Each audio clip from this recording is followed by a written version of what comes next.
প্রিয় দর্শক, আসসালামু আলাইকুম। তো দর্শক, যাকে দেখতে পাচ্ছেন তার নাম হচ্ছে জান্নাতুল।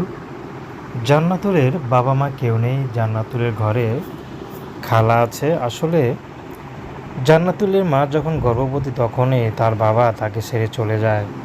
তো শেষমেশ খালার ঘরেই তার মা আশ্রয় নেয় এবং জান্নাতুল গর্ভপাত করে। তো গর্ভপাতের সময় জান্নাতুলের মা মারা যায়, টাকার জন্য হসপিটালে যেতে পারেনি। তো শেষমেশ জান্নাতুল বড় হয় খালার কাছেই।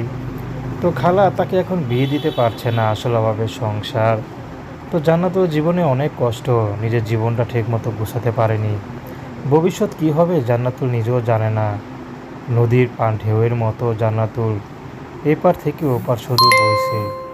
কোথায় যাবে, কোথায় তার ঠিকানা কেউ জানে না। তো শেষমেশ জান্নাতুল ইউটিউবে এসেছেন তার এক বান্ধবীর কথায়। যদি তার দুঃখের জীবনে একজন ভালো মানুষ পায়, জান্নাতুল বিয়ে শাদী করতে রাজি আছে। সে যেমনই হোক না কেন, হোক সে বিবাহিত। তো প্রেম ভালোবাসা বিয়ে শাদী আপনাদের ব্যক্তিগত ব্যাপার।